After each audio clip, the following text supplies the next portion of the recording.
what's going on, everybody? My name, of course, is Lord Redox, and welcome back to a new build video. First off, I want to say thank you guys so much, so much for 1,000 views on my Skyrim Viking build video that I posted a while back.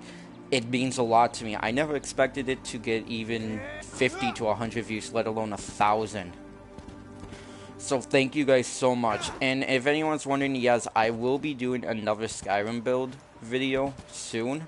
I can give you a hint right now. It is going to be kind of an Assassin Thieves Guild kind of build. So be expected for that. But welcome to Elder Scrolls Online. This is becoming my new favorite game. And I've been trying out different classes and everything, trying to figure out my perfect playstyle, and I think I found it. So before we begin, I want you guys to be aware that this is not 100% complete, not even close. As you can see, I'm level 17. But this is a good, I think with level 17, this is kind of a decent start to what to expect. Now, I don't know every mechanic in Elder Scrolls Online, but I think this is just a decent start for this build. So I will have more of an in-depth build video up later, whenever I get to a higher level. But right now in today's episode, I want to show you guys the beginning of this build, kind of what it entails, the skills and everything that goes into it.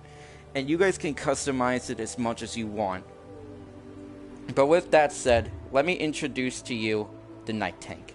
This is a Nightblade assassin with a ton of armor. Basically, it is a hybrid of a DPS and a tank, because Nightblades have some of the best single target DPS in the game. But normally when you think of a Nightblade assassin, you think it's squishy, it's very weak, and it makes up for that with speed and attack. Well, I combined that with a tank character, which is known for high health, and I got the Night Tank. So basically what this is a hybrid damage build with some good armor. Magic wise, it is not good. There will be very little magic. Health and stamina wise, it is perfect. It is a stamina Nightblade build, so be aware of that. But let's get started. So first off, race choices. Again, this is a Nightblade. So race choices, there's two different ways to look at it. If tank side and DPS side. If you want to go fully tank side and mostly have a Nightblade tank, I would recommend Nord and Imperial just because of the health boost. Now, to fully utilize the potential of the Night Tank with DPS and everything, DPS and tank, I highly recommend Redguard, because Redguard have some of the best stamina and stamina regeneration in the game, just purely off race. It's the best race for stamina builds, and you're going to need a lot of stamina to accomplish this. So I am doing Redguard. If you want to go more tank side of a Nightblade, but still have some good DPS, then Nord and Imperial would be your best. If you want to focus entirely on Nightblade DPS, Kashyyyt is probably the best option, Kashyyyt or Redguard, because Kashyyyt has some nice critical damage. But yeah, so this is the Redguard, his name's EM, and we're going to go through the weapons I currently have and the armor, and skills. And I know this is a very shitty video, and I want to re-emphasize, this is not 100% complete. I don't know all the mechanics to ESO yet.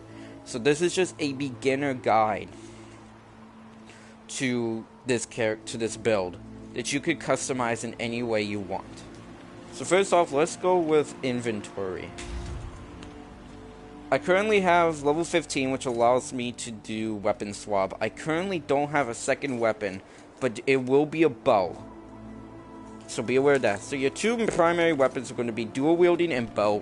Bow right now I don't have anything on, but I have a good stat in dual wielding. So let's get started. So first off, the main weapon is the Dagon Morag, which you do receive once if you're on Ebonheart. And let me re-emphasize, a lot of this stuff that I'm going to say for armor is in Ebonheart. So be aware of that.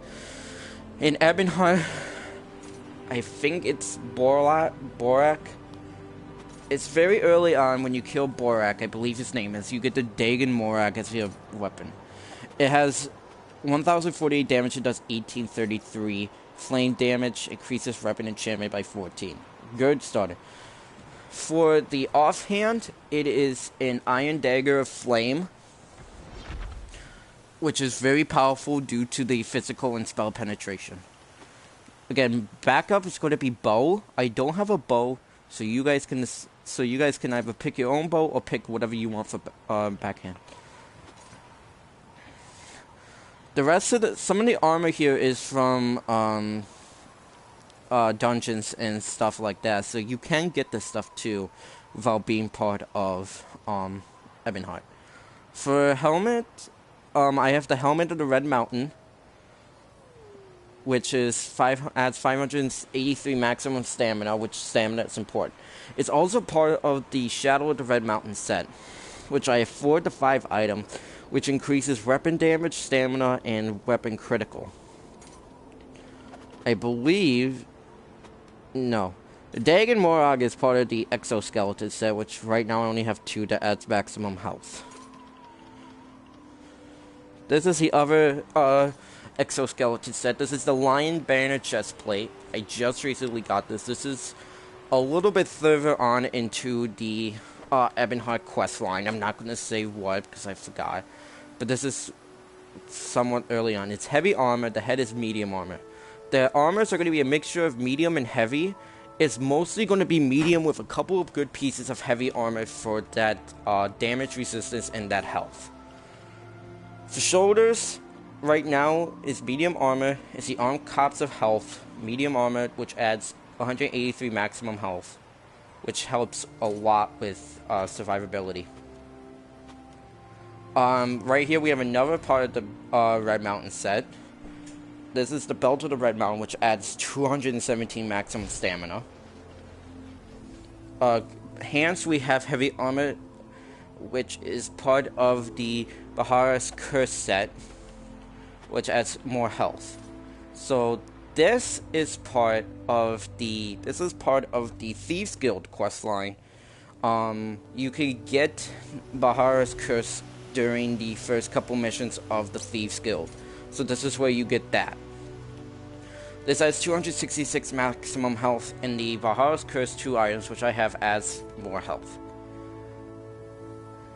Legs adds stamina, part of its medium armor. Guards of the Red Mountain adds maximum stamina, part of the Red Mountain set. Feet, this is the other part of the Valhara's Curse. Heavy armor adds health. So it's a lot of adding stamina and health, which increases survivability and damage. For the neck, it's Alderin's Amulet. I forgot where this came from. I believe this is during the I believe this is the third part of the main quest line with the 5 companions, if I'm correct. Otherwise, if you know, please leave in the comments.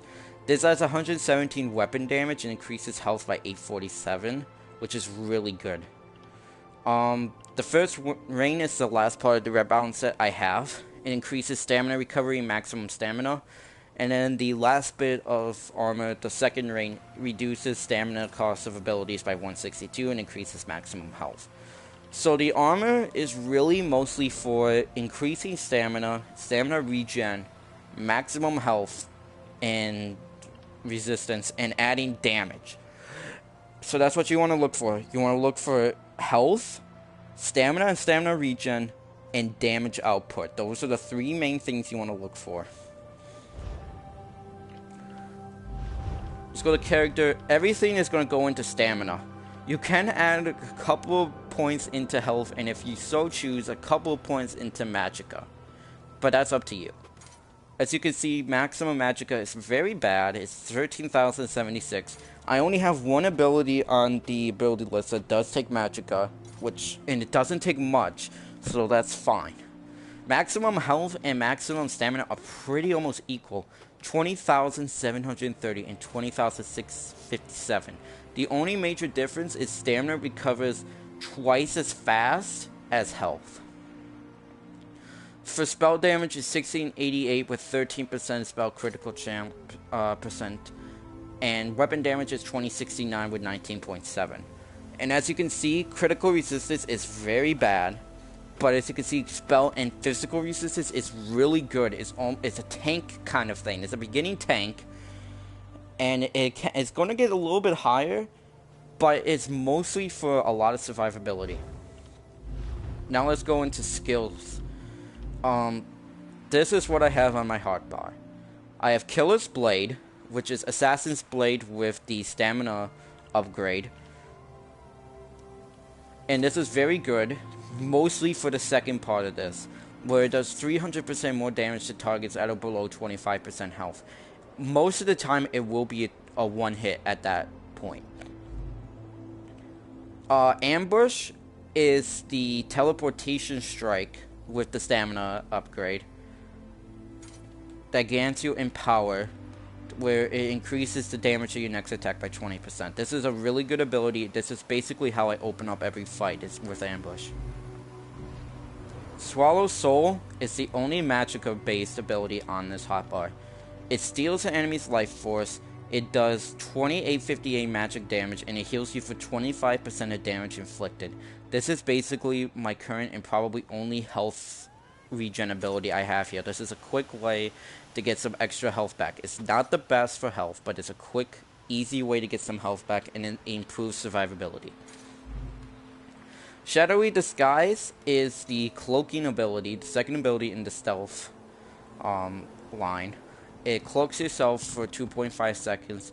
I have it with Shadowy Disguise, where if I attack within 3 seconds of cloak, it will always be a critical strike, which is really good. Whirlwind is currently the only dual wield ability on this list. It's basically an area of effect damage, where it does 2184 damage to nearby enemies. Deals up to 100% more damage to enemies based on the percent of their missing health. It's not the best, but it's a nice addition for an area of effect ability. Finally, the ultimate. The ultimate is Deathstroke, which needs to be morphed. I'm debating on it. But basically what this does, it does 6875 magic damage, increases the damage against them by 20% for 6 seconds. This is a really good ultimate. This is the ultimate in the assassination line also. So how I always like to do is I open up with Ambush, go into Shadowy Disguise, hit him with a heavy attack, which will do critical damage. Hit him with 1 or 2 whirlwinds, sometimes do Swallow Soul if I need health, and then Deathstroke. If Deathstroke is not available, I always finish off with Killer's Blade. So you can see Assassination has a lot of stuff. This is everything I have right now. So yeah.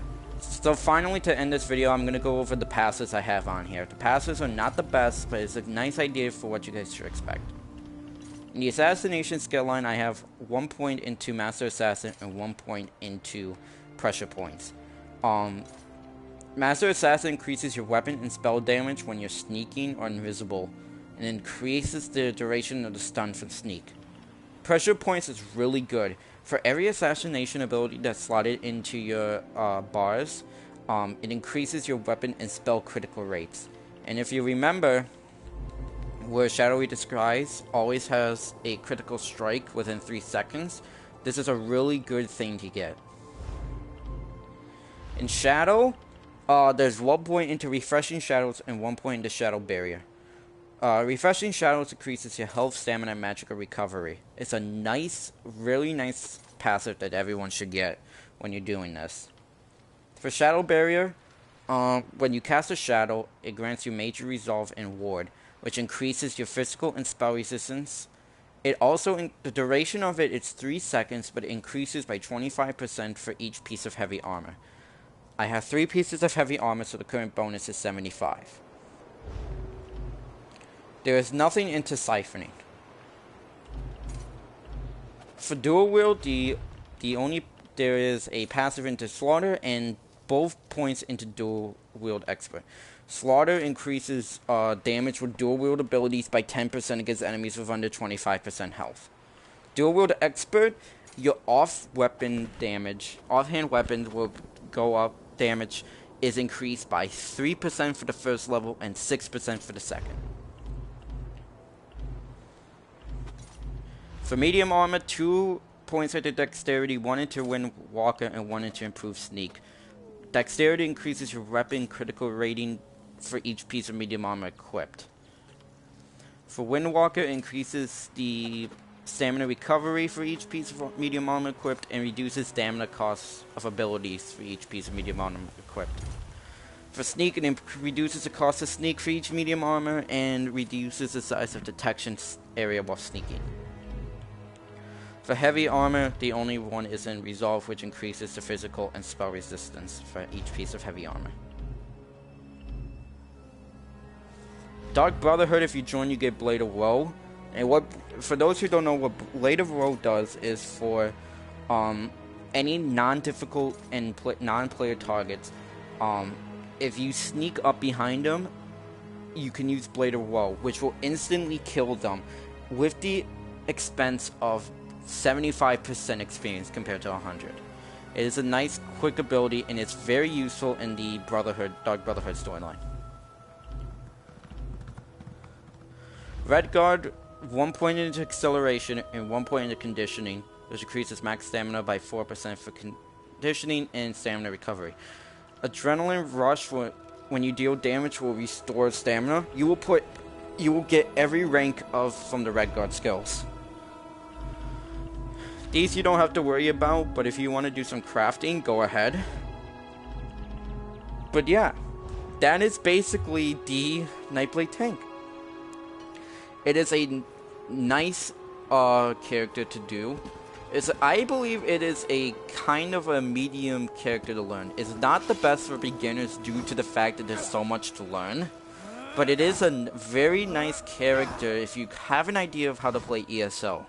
It's a very good hybrid, and it allows for massive survivability.